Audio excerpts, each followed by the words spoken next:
وَامْتَازُوا الْيَوْمَ أَيُّهَا الْمُجْرِمُونَ، تو الگ ہو جاؤ آج اے مجرم. اس کے برعکس جو ہے مجرم ان سے کہا جائے گا تم مجرم یہاں سے علیحدہ ہو جاؤ. أَلَمْ أَعْهَدْ إِلَيْكُمْ يَا بَنِي آدم، کیا میں نے تاکید نہیں کی تھی تمہیں اے اولاد آدم. بڑا ہی ایک لیکن بڑا ایموشنل سین ہے جو قیامت میں جو ہے جب یہ سارے معاملات چکا دیے جائیں گے تو اس وقت یہ انفولڈ ہوگا کہ اللہ تعالیٰ وہاں ان سے پوچھیں گے وَامْتَازُوا الْيَوْمَ أَيُّهَا الْمُجْرِمُونَ، الگ ہو جاؤ آج مجرمو. تم سے ذرا سوال تو کر لوں میں. اللہ تعالیٰ وہاں ان سے آخری دفعہ پھر بات کریں گے. أَلَمْ أَعْهَدْ إِلَيْكُمْ يَا بَنِي آدم، اے بنی آدم کیا تم سے میں نے عہد نہیں لیا تھا اللہ تعبدوا الشیطان، کہ دیکھو شیطان کی بندگی مت کرو. إِنَّهُ لَكُمْ عَدُوٌّ مُبِينٌ، وہ تمہارا کھلا دشمن ہے. وہ جو ہم نے دیکھا تھا پہلے سورہ فاطر میں، وہ جو وصیت میں نے کہا تھا نا اللہ تعالیٰ کی جو آخری، جیسے کہ ایک باپ اپنے بیٹوں کو وصیت کر رہا ہوتا ہے، جیسے لقمان علیہ السلام نے اپنے بیٹے کو وصیت کی تھی، تو ایک تو اس کا پارٹ ہم نے دیکھا تھا سورہ لقمان میں آیا تھا اللہ تعالیٰ کی ہمیں کیا نصیحت ہے، تاکیدی نصیحت کیا ہے. اسی طریقے سے سورہ فاطر میں اس کا ایک پارٹ آیا تھا، اس میں بھی یہی بات تھی. اللہ تعالیٰ نے یاد کرایا تھا ہمیں، وصیت کی تھی کہ دیکھو شیطان کو اپنا دشمن سمجھو، وہ تمہارا دشمن ہے، تمہیں اس کو اپنا دشمن سمجھنا ہوگا. فَاتَّخِذُوهُ عَدُوًّا، یہ الفاظ تھے. تو اللہ تعالیٰ شاید اسی کے بارے میں فرمائیں گے وہاں پر. میں نے تمہیں یاد نہیں کروایا تھا، پھر یہاں پہ بھی اللہ تعالیٰ نے یاد کروا دیا کہ بھئی اس طرح ہوگا، تم سے پوچھا جائے گا. میں نے تمہیں بتایا نہیں تھا اے بنی آدم، تمہیں آخر کیسے تم یہاں پہ پہنچ گئے؟ How did you and up here? جب تمہیں بتایا تھا میں نے کہ تمہارا دشمن ہے، اس سے ہوشیار رہنا. اللہ تعبدوا الشیطان انہ لکم عدو مبین، وہ تمہارا کھلا دشمن ہے. وان اعبدونی، اور میری بندگی کرنا. ھذا صراط مستقیم، یہ سیدھا راستہ ہے. کیا تمہیں میں نے بتایا نہیں تھا؟ کیا سمجھایا نہیں تھا؟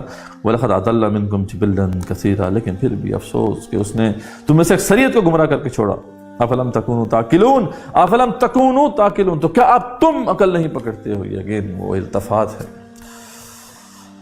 اب یہاں پہ ہو سکتا ہے یہ جو بات ہو رہی ہے نا، تم یہ جو قاری ہے اس وقت پڑھ رہے ہیں تو تم تو عقل پکڑ لو، تمہارے پاس ٹائم ہے، اپنے آپ کو صحیح کر لو، اپنی آخرت بچا لو. ھذہ جہنم التی کنتم توعدون، یہ ہے وہ جہنم جس کا تم سے وعدہ کیا گیا تھا، تمہیں جانا ہوگا اس میں. اصلوہ الجوم یوم بما کنتم تکفرون، داخل ہو جاؤ اس میں آج اسی وجہ سے کہ تم کفر کرتے رہے تھے. اليوم نختم علی افواہہم، آج ہم مور کر دیں گے تمہارے منہوں پر. وتکلمنا ایدیہم، اور تمہارے ہاتھ جو ہے اب وہ بولنا شروع کریں گے. وتشہد ارجلہم، اور تمہاری کھالیں گواہی دیں گی.